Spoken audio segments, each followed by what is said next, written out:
Welcome to Fueling Conversations, a sport nutrition education network podcast with Dr. James Fleming.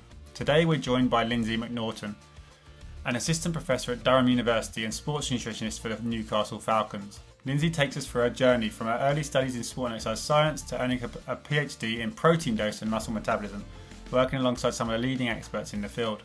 She shares insights in her time at the Scottish Institute of Sport, where she supported athletes across many sports, and reflects on her transition into academia, where she now balances teaching, research and athlete support. This episode is packed with insights for athletes and nutritional professionals alike, including a deep dive into her work on body composition consensus paper. Let's get started. Hi Lindsay, thanks for joining us today. As with all of our chats, if you don't mind introducing yourself a little bit and telling us a little bit about your current role, and then we'll delve straight into the kind of career insights, what you do, all those sorts of bits as well.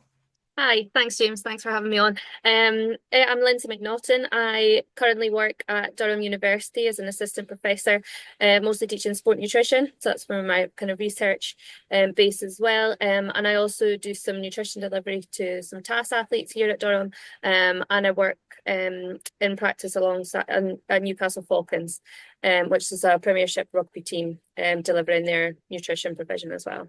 Nice. We've got like a big hybrid here again, like I say, a unicorn. Thanks for joining us. And I think just for context, I suppose I met you, Lindsay, at the Isaac conference recently. We'll probably delve into some of that research you've done as well at some point, which is really cool. And actually, I don't know if I told you, but I actually remember being a bit of a fanboy. Actually, it was a bit strange because I've done historically like a protein lecture, bog standard level 5 thing about protein dose and response and all that stuff. And, it was that whole Jose Arita, 10 grams, 4 times a day. And I was like, oh, what's this one? And then there was a new one. I was like, this is McNaughton. Who's McNaughton? This is cool. And then I realized it was you. I'm sure we'll get to that too. So it's currently one of my pride. It's in pride of place in my level 5 introduction to sports nutrition protein lecture. And it's a nice infographic or schematic of your methods that you employed. So that's a little bit of my fanboy in there. Excellent. My claim to fame. Just that's it. Do you mind giving us a bit of an insight into kind of your, I guess, how you got to Durham? Yep. And then a bit about that kind of research journey too. Yeah, sure. So I did my undergrad in sport and exercise science at University of Stirling. And that was basically because I didn't really know what I wanted to do, but I really enjoyed like physiology, human biology, that type of thing. So I ended up there and I really enjoyed my course. I ended up doing a kind of summer research project. They had like little bursaries for people and doing kind of just helping out with research basically. So I got involved with one of those kind of my final summer. And then I was really fortunate. I also did my own kind of dissertation project as well, which I think will be relevant to why I kind of took the next steps. I was really fortunate at the time that I worked with, Kevin Tipton, Professor Kevin Tipton, and Ollie Whittard were both had recently come to Stirling, both from Birmingham, and they were looking to set up different projects, and they'd got some funding in from GSK, GlaxoSmithKline.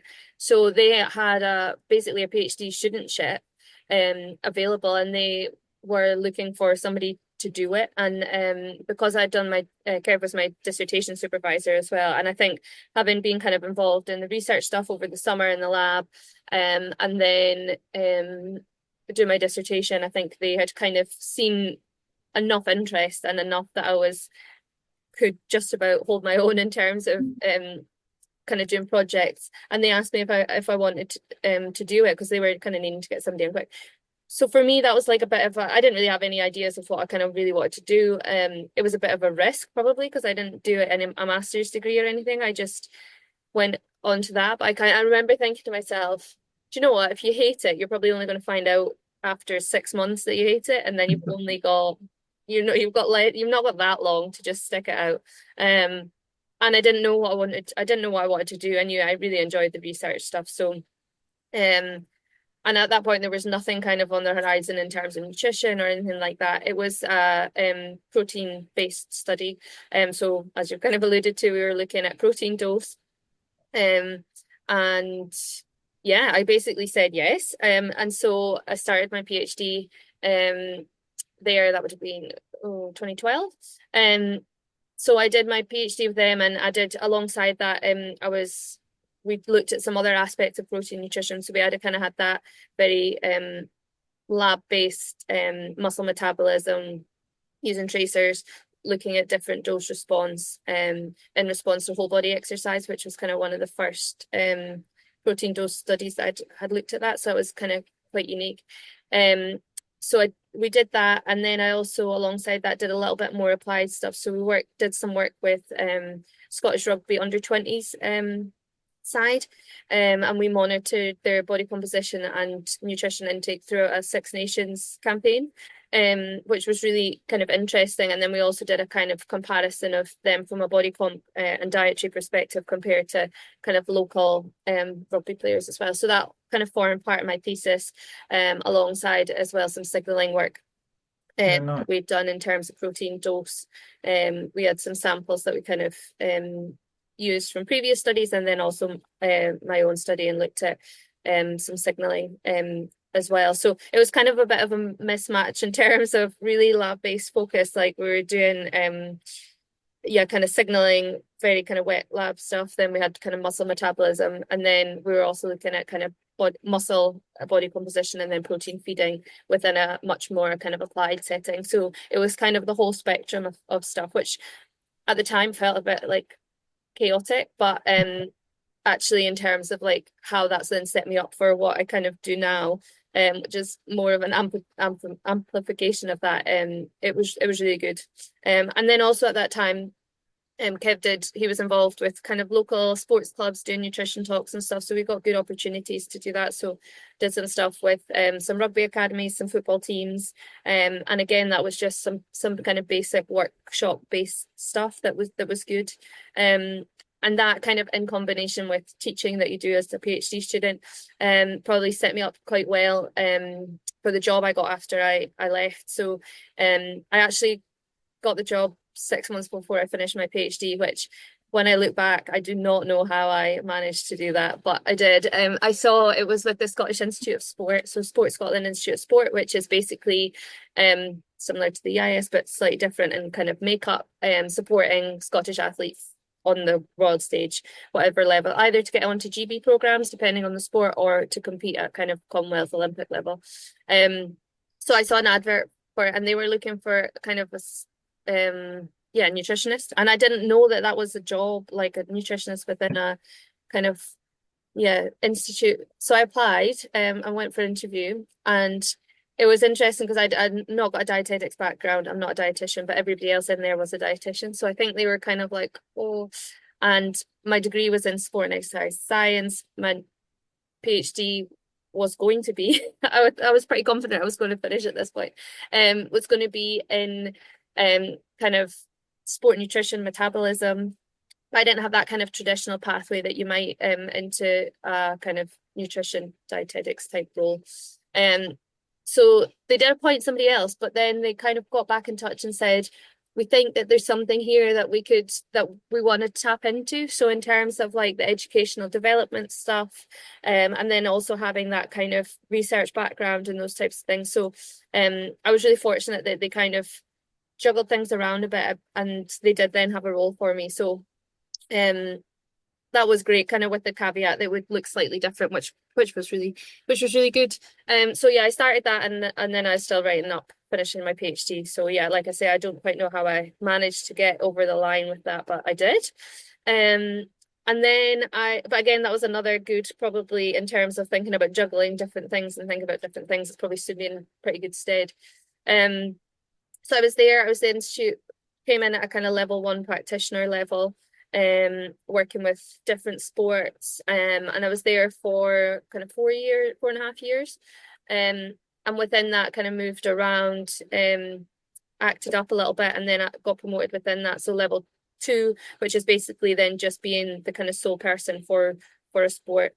And within that role I worked across Stirling, Glasgow and Edinburgh, so I was kind of on the move, depending on where the sports were. And then I worked across loads of different sports, a lot of team sports, so netball, women's hockey, women's football. I was actually help them in their preparation for the World World Cup qualifiers. And then also did a little bit in rugby academy, and then I had other sports, which I'm a team sport kind of background. So other sports like triathlon, badminton, a little bit in swimming. I also worked with wheelchair curling, and that was really interesting because and curling, and I didn't know anything about curling. So I think it's kind of interesting applying your knowledge to different sports where you actually have no idea about the sport. So you got to learn a kind of about the sport, and then the kind of additional challenges that come with that from the nutrition perspective. So because of the kind of, I guess, the placement of nutrition within that context, some sports would have had a full-time S&C with them. That's all, that they only had one sport. Same with physio, they might work across one or maybe two sports depending on the size of the sport. Whereas nutrition, you were given a portion of days to work with the sport. So I think there's one point I was supporting 9 different sports. And so just in terms of like keeping your head where people are competing, how people have got on, just trying to juggle all that was actually a real challenge, and kind of trying to be present enough to be kind of approached and to get the buy-in without that much time. And that was something that we kind of developed over the time that I was there, was really trying to, get sports to think about what do you want from a nutrition perspective? This is the amount of time that we have. But also increasing the kind of value of just being around, just being at training, just being in that space. Because I think that's something that's maybe underlooked. And I think now where I'm at, that's definitely something that I think is really important, and that's difficult to do on 20 days or whatever it is. So yeah, I was there for 4 years and got promoted within that. Then probably just a bit of a challenge in terms of it's a small place. There was people, it was just hard from a progression perspective, and I really enjoyed it. I really enjoyed the working with the athletes and the staff. There was probably, I would have liked to have done a little bit more kind of research-based stuff, but it was a challenge as a publicly funded body. Anything to kind of move or to be kind of progressive was a struggle, as it is in big institutions. So I ended up looking for some different roles due to personal reasons as well. My partner was based in Newcastle, so we were kind of back and forward all the time. So I looked for some roles in and around Newcastle, applied to Northumbria and Newcastle, and Durham actually all had posts open at the same time, so I applied for those. I didn't realise Durham actually had one, but Kev had moved to here by then, and I was telling him about the job at Newcastle that I'd applied for, and he said, there's one here, right? And I was like, no. And he said, yeah, you should apply. So I applied, and actually Durham was the only one that I got an interview for, which was a big surprise to me because it's a really good university, and I was like, so yeah, I got interview, and this was like right in the middle of COVID, so not ideal timing, so I had to do everything online. But then I got that role, so I've been here since 2020, so coming up 4.5 years now. Kind of flown by, and then the other stuff I kind of picked up on the way. I did a couple of years with Scottish cricket after I left, which came through people I'd met in hockey through my institute work. They were looking for somebody to help them with nutrition for a kind of major competition. So I never travelled, but kind of the prep for that. So did that for a couple of years, but again, then funding became an issue. And then I was my other half actually got a phone call from the head of athletic performance at Newcastle Falcons and just said, we're looking for a nutritionist, ours left. Do you know anyone? So we recommend, in a kind of weird way, said, I do have someone in mind, but she is actually quite good. It's not just because. So I went along there and I spoke to him and kind of just made sure that our philosophies were aligned enough that it wasn't going to be a total kind of disaster, and he was really sound. So I started kind of working there once a month, and then I've built that up kind of over the last couple of years. So I've been there about 4 years now. And then the task stuff I just picked up through the sport performance manager at Team Durham. So that's like our sports yeah, where all our university athletes are, had asked if I knew anybody, and I said, well, I fit the criteria, and I could probably do that if you wanted. So, yeah, that's kind of how it's all come together and how I put it. That was a very long-winded answer. No, no, but I mean, I think if everyone listening, it's impressive. I think what stands out to me is kind of thrown in the deep end in many of those environments, and kind of is a sink or swim kind of approach. And you still see that in professional kind of sports nutrition placements as well, right? Go in there, does it fit?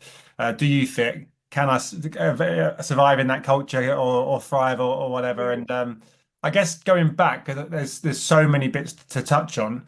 I'm keen to delve into that initial bit from when you were doing your undergrad dissertation, Mm, and Ollie and Kevin turned up. And for those that are listening, if you don't know who Ollie Whittard is, and Professor Kevin Tipton, it's well worth looking them up on ResearchGate, because they're esteemed experts in that space. But what were you doing in your dissertation? Because I'm currently, I mean, this isn't going to go down well, but some of my undergrad students doing a dissertation, I mean, it's taken them 9 months to do an ethics application. So for these guys who are esteemed researchers in this space to come in and pick you out, and then we'll go into the kind of nuance of the PhD, because that mm. does sound really interesting in the fact that you normally get lab or field. You don't Yeah. get both.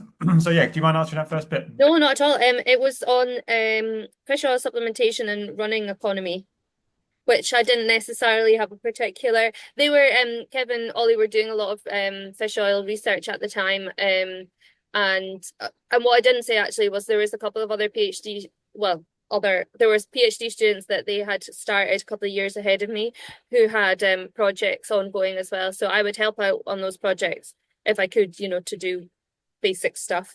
But that also gave me an understanding of kind of so I think I was keen, I was like interested. It was like I think it was like 5 week supplementation of fish oil. So one, I'd obviously been, I can't remember the details, but organized enough to have a 5 week supplementation period. But now that I am supervising dissertation students who are having to cut down their 4 week intervention to a 2 week intervention because I've not got any time to do it.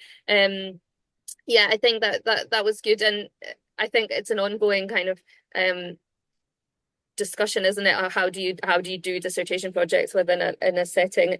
So they had I think they put up topics, and then I'd kind of come up with this one. And I remember there was something wrong with the cortex and the data that I'd collected. It either missed something or there was, and I had this total panic. I remember saying to Kev, being like, "Oh my God, I think I've lost all my data." And he's like, "No, I'm sure it'll be fine." He was very kind of hands-off, laid-back type person, but very calming at the same time. So I think just kind of working through some of those challenges, and although that one didn't sound like I responded very well, but that was the first one of many where you kind of just get on and do it. And I think taking those opportunities and the research work I did over the summer, I had to like apply for a bursary from the school, and I got that. So I think I probably demonstrated enough that I was not going to be a huge risk. And like I said, that there was a PhD student a year ahead of me, and then a year ahead of that as well. So by the time I actually came to doing my getting down to the nitty-gritty of infusions and muscle biopsies, I'd actually already helped and kind of become then an integral part of the research team within the other two projects.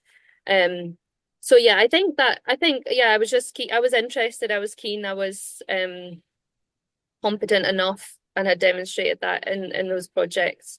I guess it's a nice illustration of, I know I don't want to put words in your mouth, but how two people have probably had a big impact on your career, right? And like unintentional, perhaps Yeah. mentors that have obviously Oh yeah. PhD supervisors are often could be a mentor, and sometimes they are, sometimes they're not. But Yeah. I think these guys, it feels like they've given you a skill set and opportunity to almost fuel you and give you the skill set to do exactly what you're doing now. Yeah, absolutely. And I think they both they complemented each other in some ways. So Kev was Ollie was actually one of Kev's PhD students, and then moved with him to Stirling as a postdoc, I think, and then he got a lectureship there. So they had a kind of complementary set of skills, I think, and I think that that worked well, because Kev would say something and then Ollie would give you the detail of actually where yeah, this is what you need to do, because Kev was very up, big thinker, sort of, in terms of like grants, publication, those types of things.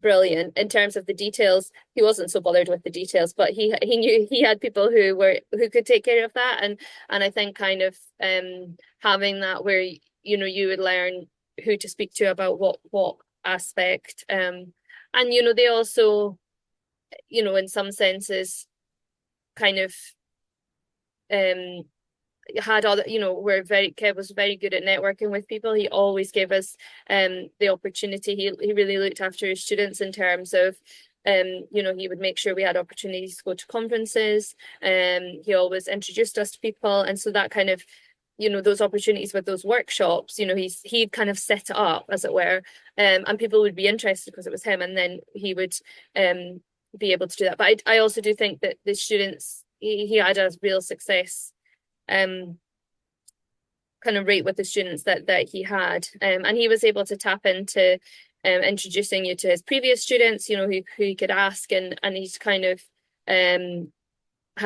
had kind of found really good people as well, so that it meant that you were never kind of, and that's something that I always loved about it, was the kind of community of being one of his students. You never felt kind of by yourself. There was always somebody who could help you out, and helping each other on each other's projects was really And I think it's like beneficial. irrespective of whatever field people go into, like people want to feel connected. Hmm. And sometimes people look at like process. I need to do MSc to get on SCNR. I need to do Yeah. PhD to be ahead of that person who's worked for this club. And then I tick that box and I'm good.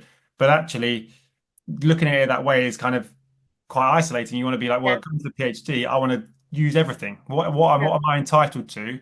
Can I Yeah. pull on my supervisor's expertise? Can I help out other PhDs that are in outside of the area? Can I Yeah. go to conferences, all those other things? Because it's a connection of people that probably lead you further, or just as much as the academic aspect in itself. Yeah. I think that's really important for listeners, because I do get quite a lot of students that say, "Oh, I need to do a PhD to do anything?" And I'm like, "Well, I can't answer that question. I need much more." But I think it's important, um, yeah, to share. I guess. Do you mind delving in a little bit more into the hybrid aspect of your PhD? Yeah. Yeah. How you manage the two heads, because you're going down muscle metabolism and biopsies, which is very intricate detail, and then you're going into the field and looking at body composition, which is much maybe less maybe clear. Yeah. How did you manage that from like a academic standpoint as well as practical? Yeah. I think the way around it, so the kind of everything around the PhD was centered around the 20, 40 gram dose. It was a huge study. It was the number of people, we basically had to find people with different amounts of lean mass as well. So we had a group that had high lean mass, and then a group that had lower lean mass. And then they came in twice each, and we gave them either 20 or 40 grams of protein, which was randomizable in a whole body exercise. And we also like fed them for 2 days before. We gave them breakfast. So actually the study itself, and they came in twice, was they were in for about 10 hours a day, kind of 2 times, and then we did kind of 1 RM testing, that type of stuff. So it was a huge commitment. Yeah. That was the priority because it was also delivering on a funded project. That was the other thing that I think has set me up really well, is the rigor of that type, working with a company like that, and Kevin Ollie had both done work for GSK, had funded work from GSK, but the level of kind of detail and stringency that they had to bring in as a company. We had I can't remember, her name was Claire. I can't remember her actual title. She was kind of basically project managed it from their side, so she would liaise with us. But we had like oodles of documentation in terms of everything that we had to fill out, collect, and we had like processes for everything. And like I actually quite like working that. In my current role, I'm our director of facilities, and I'm chair of our health and safety committee. I like that kind of process rigor. So it worked really well for me. But I can also see for somebody like potentially Kev that he would absolutely hate. He hated that kind of sort of yeah, the bureaucracy and the form filling out. So having somebody like me who enjoyed doing it and was quite happy and it kept me right, was good. But I think again that's another skill. And when you were just asking that question there about do you need to do a PhD, I was thinking like academically, maybe or maybe not, but the stuff that you learn about yourself and the skills that you develop, the transferable skills that you develop, I don't think you can, I think you struggle to get elsewhere. Potentially, I think that it's such a challenge. It's such a personal challenge to do. And academically, it's not necessary. It's not actually the academic part that is the bit that challenges you the most. It's all of the skills that you need to develop to do it successfully. So doing that project, I mean, it took us probably the best part of 18 months to 2 years. So that was a lot. And then alongside Kev had kind of been in chats with the Scottish Rugby Union, the SRU, whether we could do a little bit of research and that type of thing. But that was not originally part of the PhD. We kind of got up through the main study, and Kev was going, I'm not sure if this is going to be enough for a PhD. We might have to do something else. To which point I was like, oh my God, I'm joking. Especially when you've got people, because people had to come for one visit, and then there was 2 week washout period, and they had to come back again. So I had a number of people who didn't turn up for the second one or dropped out. And actually finding people with a high lean mass or a low lean mass, pretty much everybody else fitted, like the majority of people were in the middle that we didn't need. So that was kind of challenging. So yeah, it was kind of an approach to, to start doing some research. What types of things could we do? I think the biggest challenge for me was actually how do you tie that together into a PhD to, as it were, tell a story. And the story is told a little bit backwards to kind of how it happened. But I think it was interesting for me because we're, in a kind of rigorous research study looking at this kind of dose response. Is 40 grams going to stimulate muscle protein synthesis to a greater extent than 20? In response to whole body exercise, we tried to make that part kind of more more ecologically valid in terms of people there's not that many people who are going to come in and just do leg extension, which is what a lot of the other work had done for a good reason in terms of from a control perspective. So it was actually quite nice to have that, okay, this, and I kind of, I ended up with my title was something like protein feeding the science behind the practice. So I'd kind of got that, spent ages trying to find like a nice, cool way. Yeah.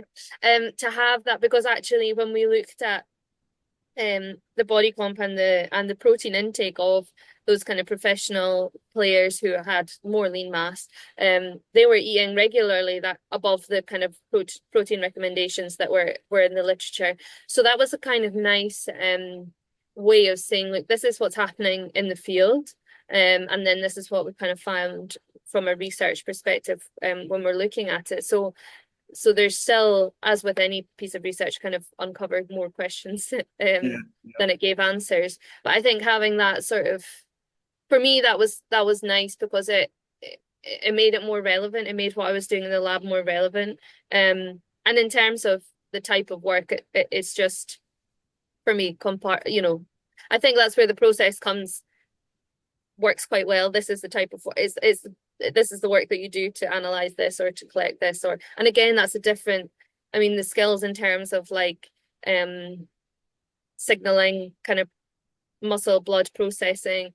I went to Birmingham for 6 months to analyze the muscle data, which Kev said, he said, don't worry, it's all sorted. I'd done it there loads. You'll be there 6 weeks max. 6 months later, with one technician, they'd be like, oh, we've not done this for a few years. So I had to like, okay. So again, stuff like that, being in different labs, getting kind of setting up processes and stuff. And then also the other side of that is, doing the dietary analysis, doing the body composition measurements of athletes. That was a really nice introduction, or, opportunity to develop a different set of skills, working with people, making stuff relevant to them, kind of getting them on board. So I wasn't just focused on kind of the lab-based measurements. And I think when you're the study was maximal exercise.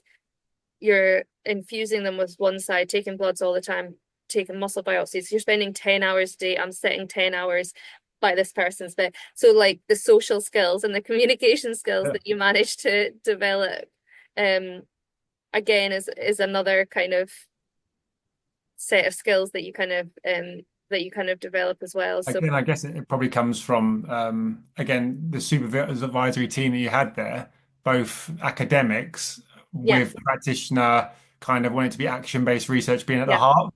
And I think that's important too, right? So, yeah, PhD students or people that are trying to get a PhD, I know funding can be difficult and things, but doing your homework, finding out about the supervisors is always is worth doing because they may have a natural approach themselves that might lean into kind of what they're going to expose you to. Because I know, yeah, Ollie, and the same applies to me. It's about trying to do research that can have an ultimate impact influence somewhere along the what you're lines. doing. Yeah. And I Um, think that that's a two-way street, you know. I think the stuff that we did with Scottish Rugby, that was kind of they, what do you want to know? What do you want to know? And we can yeah, help.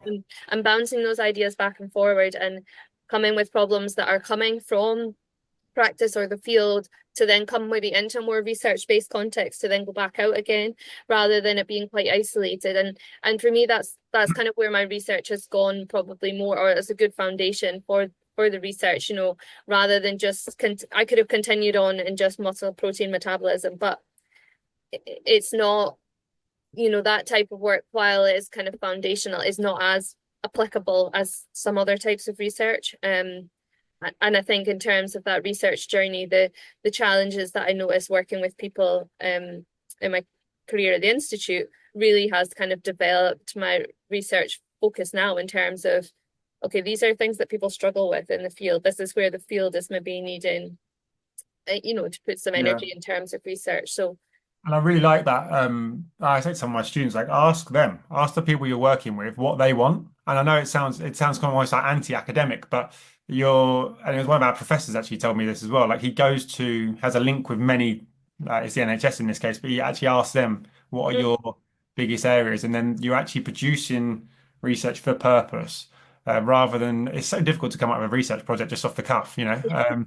So I guess it's a nice application now and I will make sure I share your paper here because we've obviously spoke about it quite a lot. And there's an assumption that maybe some people know a little bit, but really nice paper, really well written and easy to digest. But in terms of your next bit of the career, so we're now in academia.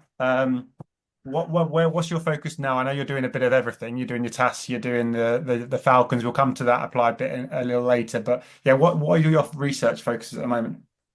yeah, so like I say, when I kind of came into my own research role, and that's such a different experience to you know, having regardless of how much space as a PhD student and how much ownership you think you have, um, you don't, compared, you know, you've got a project that you're trying to complete and you have some autonomy within that, but the security that that gives you is unbelievably comforting when you don't have that. And I think because I went into practice and then came into my first academic role, I don't really have like postdoc, you know, a lot of people have postdoc experience, so I've had like a little bit more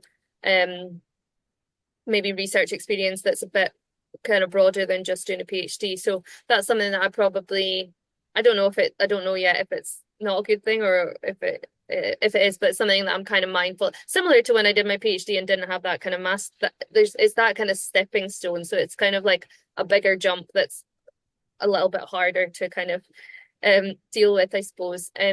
So yeah, a lot of the stuff that I look at now has come from being in practice. So I'm starting to look at kind of body composition work and how not necessarily the methods, but how we're as a whole, how does kind of body composition impact athletes? What does it look like in sport? How can we make it something that's a kind of positive, a force for good rather than a force that can be quite destructive and harmful? So that's been really interesting, and that's based on experience. You know, I've seen athletes kind of so overly focused on their body composition, or they're getting messages from other people, different programs, where it's had such a negative impact on their nutrition intake, their relationship with food, and seeing that firsthand is really frustrating, because you think it's actually body composition is probably given so much more emphasis than it doesn't actually matter as much as people feel it does. And when it starts to then impact people's dietary habits, and you're trying to work with somebody from a nutrition perspective, it just becomes quite challenging. So just sort of trying to address that. I then have a bit of a similar to my PhD, I guess I've got a bit of a mixed bag. So I've also got an interest in sport nutrition recommendations as they are, and how generally athletes are so far away from them. And this is just kind of understanding why some of that is. How do we kind of help make that better? How do we support that? So I've got a couple of PhD students who are working in that area kind of at the moment. And I started working, one of my colleagues who's sociologist, we co-supervise. So that's been really interesting just to get kind of different perspectives. And then I also have some lab-based projects. We have a collaboration with chemistry where we're looking at breath acetone, and they've developed a fancy machine, which I don't understand very well. But that's not my job. So we're looking at the application of that within sports science in terms of whether it can tell us a little bit more about carbohydrate availability, fat metabolism, beyond what we can kind of do at the moment from a kind of breath by breath perspective. So that's really early days kind of conceptual work. And then I've been doing a little bit of work with industry partners looking at things that we normally measure in the blood, metabolites we normally measure in the blood. And they've developed a device where they can, well, potentially measure it from skin contact. So that's also quite exciting. Again, I don't really understand the device works, but so that's. Do you have any time to sleep, or is it just if we go? I'm really keen to, because again, I've mentioned earlier we met you at the Isaac conference where you were our keynote. How did you get into? Can you just touch on that paper, because I'm going to share the paper as well. Yeah, Touch on the paper you had a big influence in, and how did you get into that? Because that's a consensus paper, if I'm right. yep. So how does a relatively newish academic get into a consensus paper with some real hard hitters? Yes, she's so bold. No, so I'd been looking at the body composition research, and I'd been kind of reading it into about, and not necessarily more around that kind of how it fits within sport, the kind of relationship to the impact, rather than, like I say, the actual nitty-gritty of the measurements from a methodological perspective. And I had seen Nana Mayer's paper, or I was quite familiar with her paper, where she looked at kind of what current practice looked like, but that was done in 2013. And I thought that would be an interesting thing to look at now. Now that that paper had been out, there had been Joran Sundgren Borgen had done a lot of work in and around kind of weight making. We were kind of aware of the impact. There was a lot of stuff coming out in the media in terms of people in relation to RED-S, having, my coach Mary Kane was a good example. All of those types of things were becoming, athlete voices becoming kind of stronger in and around that space. And so I wonder what practice I've seen. And I had been in a couple of different environments where I'd seen kind of practice where there was nutritionists, where there's not nutritionists, where I was coming in as a nutritionist, and then also working with other people that that work in the space and hearing these types of things. So I knew that there was, like, anecdotally not great practice kind of going on still, and you think surely we kind of moved on. So I basically just so I was thinking of different project ideas in that space, and I basically just emailed Nana Mayer to say, hi, I'm Lindsay. I've been looking into this, and I just wondered if because what I didn't want to do would be do something myself, and they'd maybe started looking at it or repeating it or building on it or whatever. So I thought I would just email her and say, hi, just wondering, I thought this would be maybe a cool idea. Just wanted to make sure I wasn't stepping on your toes, or you weren't, like, already planning to do it, or blah blah blah blah blah. And she got back to me, and then at this point I'm now thinking, oh dear, I don't know if I was clear on this podcast. I was thinking, oh, okay, gosh, right. She got back to me and she said, can we have a Zoom call? So I'm like, yeah, never necessarily thinking that, that somebody like that why would somebody like that get in touch with an early career researcher at a university? She'd probably not even heard of somewhere in the UK. And also if she had looked up my name, it would have been, from the work from the protein stuff. So Yeah. not necessarily, I don't have a kind of track record in it. But anyway, I had a Zoom call and yeah, we were just really like aligned with kind of the area. I think the biggest thing for her, to me, again, it's funny how you don't really put these things together when you start talking about Yeah. it. You realize was probably my enthusiasm and my kind of my frustration having seen people sit in front of you, share stuff that you just think, oh, this probably would have How are been we still here? avoidable. Yeah. Yeah, why are we still here? Why has this happened to you? And now you've got to unpick it or help pick up the pieces. And so she was, yeah, it was a really positive conversation. And she said, oh, let's do it together. Let's rerun this study. Let's look at a 10-year update. So we started doing that. And then we were also working on a project. She had a couple of master's students looking at what like coach education was in and around body composition and REDS, which is currently under review. And then as part of that, she then became part of the consensus statement. And she said to the group, she said, I've just started working with Lindsay. She's very interested and we're going to rerun this study. Perhaps it could be part of the consensus statement. And she basically invited me on board. And it turned out by the end kind of it, myself and Teresa, who was the lead author, did kind of a lot of the kind of legwork and stuff. And it was just such a really great group to be involved with because it felt very I had to kind of pinch myself every time because I was like, yeah, I'm in this, I'm contributing and people are listening to what I'm saying. And I think a lot of the stuff that I couldn't maybe offer as much from an academic perspective in body composition, and there was methodological experts in there who like knew how every single thing but what they were missing was the kind of practical aspect of it, and that's where I could really kind of bring those types of things. So when we kind of came up with the steps and the kind of diagram, a lot of that was based on some data from the survey that we did. So we basically kind of redid current practices.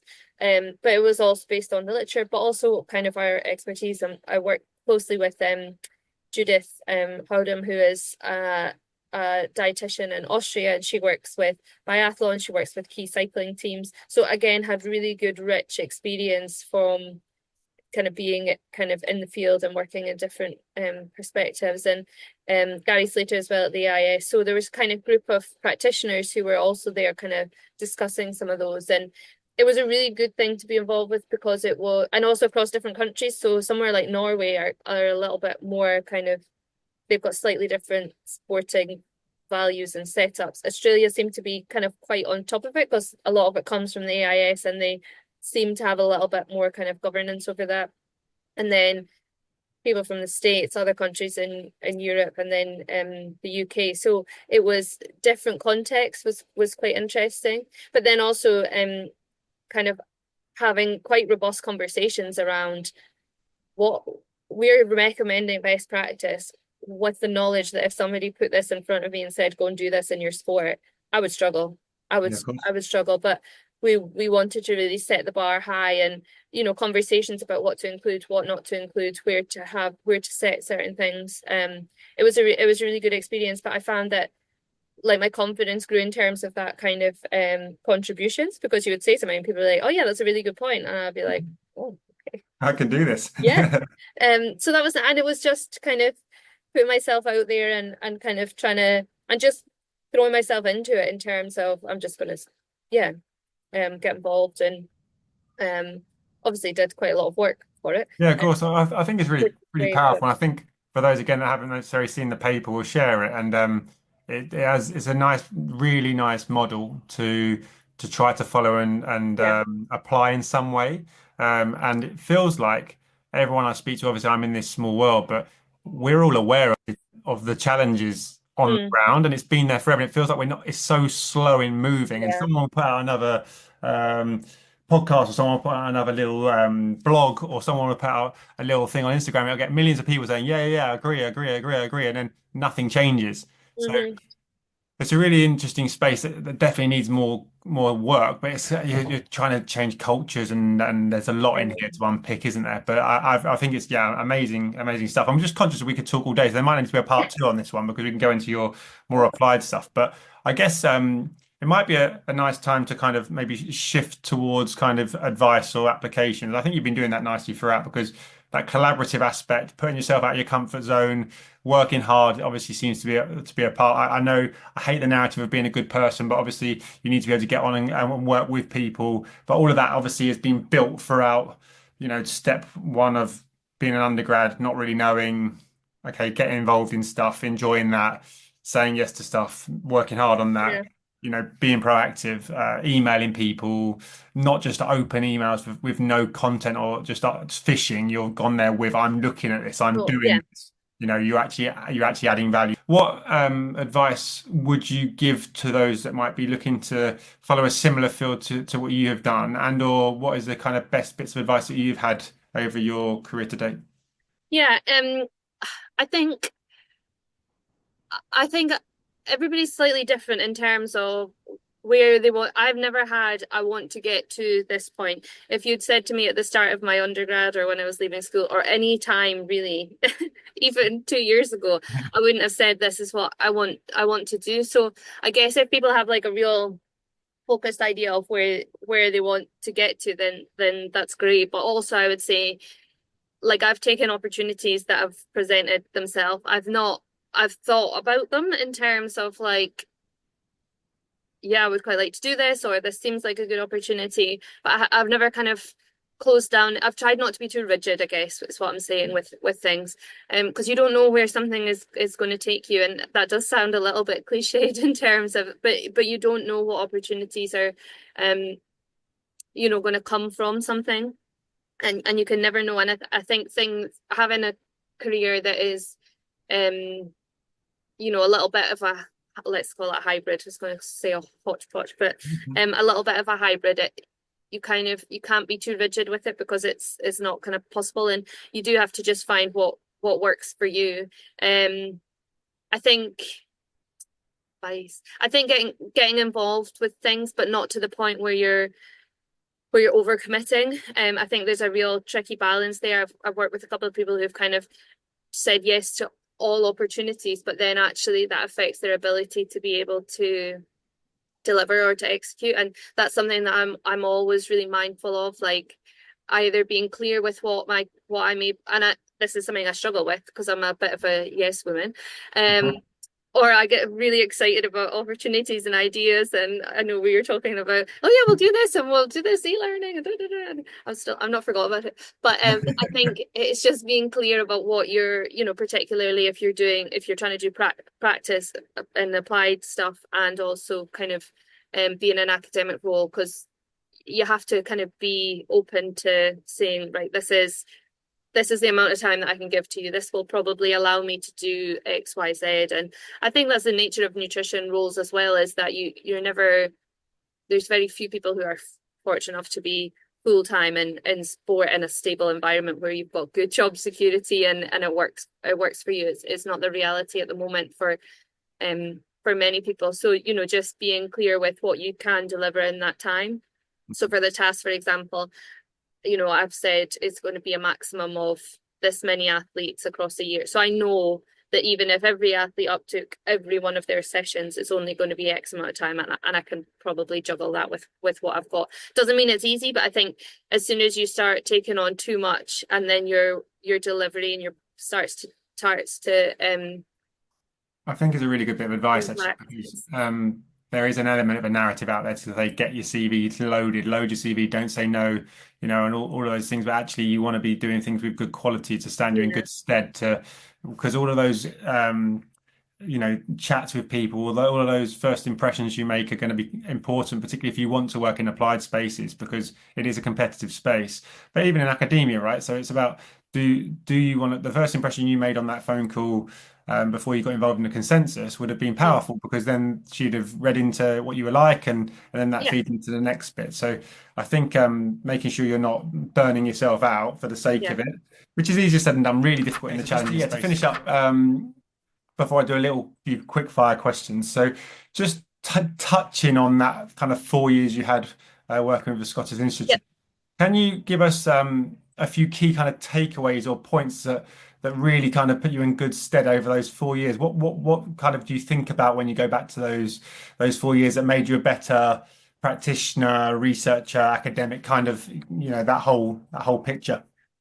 Yeah, I think that I touched on it there around that kind of being able to juggle lots of different things. I think you were in so many different environments because I was working across a number of sports. Each sport had its kind of own micro, not climate's not the right word, but kind of subculture. Um, and the number of people that you came across, so athletes, coaches, performance managers, other staff. So I was in a multidisciplinary team within each of those 9 sports.